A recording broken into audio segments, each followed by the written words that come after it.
আসসালামু আলাইকুম, আশা করি আপনারা সবাই অনেক ভালো আছেন। আপনার জন্য ইসলাম হলো আইটেলের সুপার 26 আলট্রা। মেইনলি আইটেলের সুপার সিরিজ বা যেটা আমরা আগে এস সিরিজ হিসেবে দেখেছিলাম, এই ফোনগুলোর বিশেষত্ব থাকে হলো এই ফোনগুলোর ক্যামেরা পারফরমেন্স কিন্তু যথেষ্ট ভালো। এটা কিন্তু ইন্টারেস্টিং একটা বিষয়। নর্মালি আইটেলের ফোনের ক্যামেরা এত ভালো এটা আমরা খুব একটা দেখি না। তার পাশাপাশি এই ফোনের ডিসপ্লেটা অলওয়েজ কার্ভড হয়ে থাকে, সো এবার আমরা তাই দেখতেছি।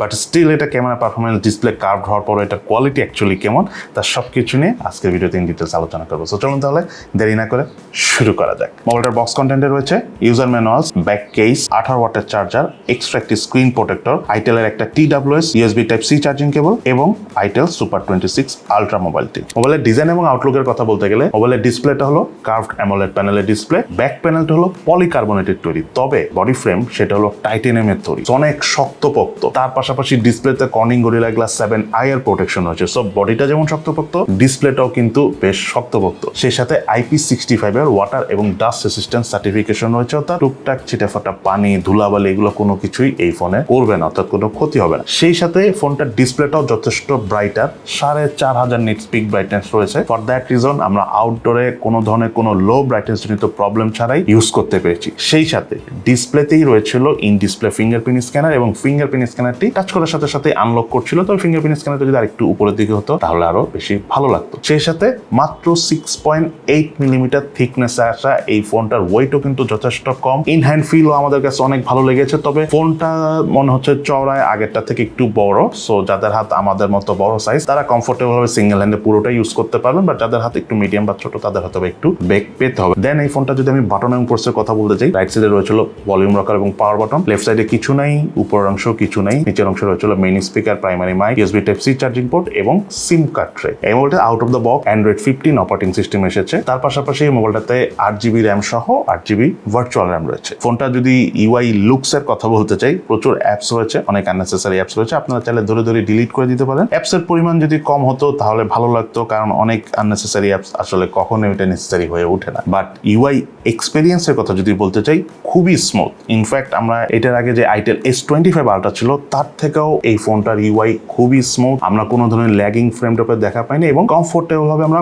মাল্টিটাস্কিংও করতে পেরেছি। আর এটা ডিসপ্লে দেখে মনে হবে না যে এটা আইটেলের ফোন, মানে যথেষ্ট প্রিমিয়াম, এবং এই প্রিমিয়াম ফিল দিয়ে আসা এই ফোনটার ডিসপ্লে সাইজ হলো 6.8 ইঞ্চি, সাথে 144 হার্জ রিফ্রেশ রেট রয়েছে। আর এটা কিন্তু 1.5K 3D AMOLED প্যানেলের ডিসপ্লে, অর্থাৎ রেজুলেশন হলো এই ডিসপ্লে 2720x1224 পিক্সেল। এটা ডিসপ্লে থেকে আমরা যখন মিডিয়া কনজিউম করেছি খুব ভালো লেগেছে, ভিডিও দেখার সময় যথেষ্ট ভালো লেগেছে। Specially science fiction type movie বা ডিটেলস আছে এরকম কোনো মুভি দেখে আমাদের কাছে এই ফোনে যথেষ্ট ইমপ্রেসিভ মনে হয়েছে। তার পাশাপাশি ডিসপ্লে চারদিকে চিন এবং ভেজেল এরিয়াটা একদম 100% সিমেট্রিক্যাল টাইপ, অর্থাৎ চারদিক থেকেই সমান এবং যথেষ্ট চিকন। চিন এরিয়াটা মনে হচ্ছে একটু মোটা, বাট অ্যাকচুয়ালি ওটা 19-20 খুব একটা বোঝা যায় না। সেই সাথে ডিসপ্লে ঠিক উপরে সেন্টারে রয়েছিল 5 জন সেলফি ক্যামেরা। মোবাইলটার রিয়ার প্যানেল রয়েছিল 50 মেগাপিক্সেলের ট্রিপল ক্যামেরা সেটআপ। এই ফোনগুলোর ইন্টারেস্টিং বিষয় হলো ক্যামেরা সামহাও অনেকই ভালো। আমরা S25 আলট্রা তো দেখেছি, তার আগে ওই সিরিজের ফোনগুলোতে দেখেছি, যদিও এবার এটা সুপার সিরিজ নামে এসেছে।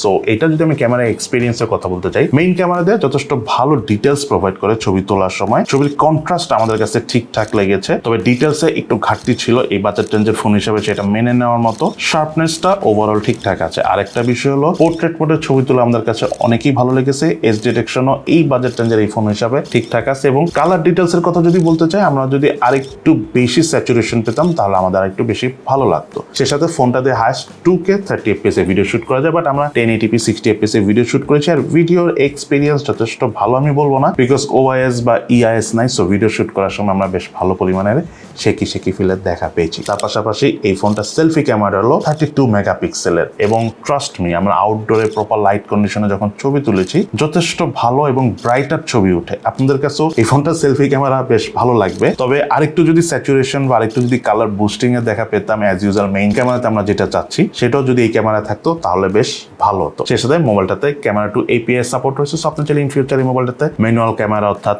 Gcam ইউজ করতে পারবেন। এই মোবাইলটাতে প্রসেসর হিসেবে ছিল ইউনিসকের T7300 প্রসেসর, এবং এই প্রসেসরের ট্রানজিস্টর সাইজ হলো 6 ন্যানোমিটার, এবং এটা GPU হিসেবে রয়েছিল মালি G57। এক্সেলেন্ট। মোবাইলটার আন্তর্জাতিক স্কোর পেয়েছি আমরা 6,63,187। বেঞ্চমার্ক স্কোর টেস্ট রেজাল্ট আমরা স্ক্রিনে শেয়ার করে দিয়েছি। ফোনটার গেমিং এক্সপিরিয়েন্সের কথা বলতে গেলে ফোনটাতে আমরা পাবজি গেমসটা প্লে করেছি। মোটামুটি বেশ ভালো গ্রাফিক্স সেটিংয়ে পাবজি গেমসটা প্লে করা যায়। গেম প্লে করার সময় কালার ডিটেলসও ঠিকঠাক আছে, গেমিং এক্সপিরিয়েন্সও নট ব্যাড। ওইভাবে আমরা জাইরো ডিলেরও দেখা পাই নাই। তবে গেম লং টাইম প্লে করার সময় ফোনটা হালকা পাতলা হিট হয়, তবে কিছুক্ষণ সময় দিলে আবার ঠান্ডাও হয়ে যায়, যেহেতু এটা বিশাল একটা ব্যাটারি আছে, যেটা নিয়ে আমি একটু পরে আলোচনা করব। তার পাশাপাশি এই ফোনটা দিয়ে আমরা কল অফ ডিউটি গেমসটা খেলেছি, এবং কল অফ ডিউটি গেমিং এক্সপিরিয়েন্সের কথা বলতে গেলে যথেষ্ট ভালো গ্রাফিক্স সেটিং এ খেলা যায়। তবে গ্রাফিক্স কোয়ালিটি আমাদের কাছে মোটামুটি লেগেছে। গেমিং এক্সপিরিয়েন্স যথেষ্ট ভালো, টাচ রেসপন্স অনেক ভালো ছিল, জাইরো ডিলের দেখা পাইনি। পাবজি থেকে কল অফ ডিউটি গেমটা এই ফোনে খেলে ওভারঅল বেশ ভালো লেগেছে। তার পাশাপাশি আমরা ফোনটাতে অ্যাশফায়ার গেমসটা খেলেছি। কালার ডিটেলস মেইনলি আমরা চেক করি। সো কালার ডিটেলস এর কথা যদি বলতে চাই, আরেকটু ভালো কালার ডিটেলস প্রোভাইড করলে বেশি ভালো হতো, বাট যেই প্রসেসর যেই প্রাইস রেঞ্জ এই ফোনটা এসেছে সেই হিসাবে এটা ঠিকঠাক আছে। দেন এই মোবাইলটা যদি আমি ব্যাটারি কথা বলতে চাই, এটাতে 6000 মিলি অ্যাম্পিয়ারের ব্যাটারি রয়েছে, বাট সাথে রয়েছিল 18 ওয়াটের চার্জার, যেটা একটু কম হয়ে গেছে, চার্জ হতে একটু বেশি সময় লাগে। তবে একবার চার্জ করার পর এই ফোনটা আমরা অ্যারাউন্ড 3 দিনের মতো চার্জ ব্যাকআপ পেয়েছি, যেটা খুবই ইমপ্রেসিভ, বিকজ অ্যামোলেড প্যানেলের ডিসপ্লে হওয়াতে এত লং টাইম চার্জ ব্যাকআপ পাওয়া যায়। তার পাশাপাশি যখন আমরা টানা গেমিং করেছি, মুভি দেখেছি, ভিডিও দেখেছি, তখন এই ফোনটার স্ক্রিন অন টাইম অর্থাৎ চার্জ ব্যাকআপ পেয়েছি অ্যারাউন্ড 9 ঘন্টার মতো।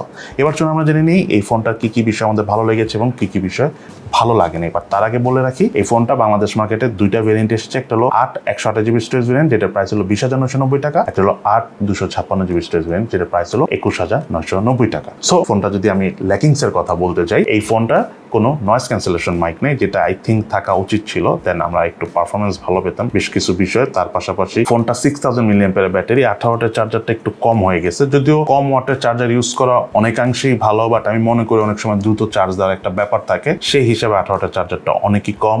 প্রসেসরটা আরেকটু ভালো বা অন্য কোনো প্রসেসর হলে আরেকটু বেশি ভালো হতো।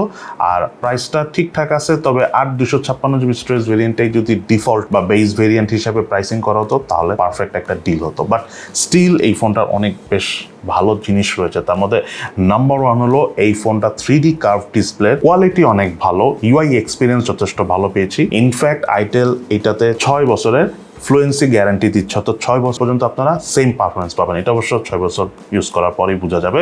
বাট যেটা বলতে চাচ্ছিলাম সেটা হলো এই ফোনটার গেমিং এক্সপিরিয়েন্সও কিন্তু অনেক ভালো। তার পাশাপাশি ফোনটার ক্যামেরা এক্সপিরিয়েন্সটা আমাদের কাছে অবাক করেছে, এবং ট্রাস্ট মি, এই বাজেট রেঞ্জের খুব কম ফোন আছে যেটার ক্যামেরা এক্সপিরিয়েন্স রাইট নাও আমরা এত ভালো পাচ্ছি, যেটা আমরা এই ফোনে পেয়েছি। যদি কালার স্যাচুরেশন বা আরেকটু কালার বুস্টিং হতো না, তাহলে আমার মনে হয় এটা একটা বেস্ট ক্যামেরা ফোন হতো 20,000 টাকা প্রাইস রেঞ্জের মধ্যে। তার পাশাপাশি এই ফোনটার ইউআই এক্সপিরিয়েন্স বেশ স্মুথ, যেটা আমরা একটু আগে বললাম। বেশ শক্তপোক্ত একটা ফোন, ডিসপ্লেতে গরিলা গ্লাস 7 আয়ার প্রোটেকশন রয়েছে, IP65 রেটিং রয়েছে। সো ওভারঅল আমি যদি বলি 20-22 হাজার টাকার মধ্যে রাইট নাও অফিসিয়ালি যদি আপনারা কোনো একটা ফোন নিতে চাচ্ছেন, যেটা আপনারা এক্সট্রিম ইউজ করবেন, টুকটাক ফটোগ্রাফি করবেন, হালকা পাতলা গেমিং করবেন, বাট লং টাইম আপনাদের চার্জ ব্যাকআপ প্রয়োজন, তারা চাইলে আই থিঙ্ক আমি মনে করি আইটেল এই সুপার 26 আলট্রা মোবাইলটা নিতে পারেন।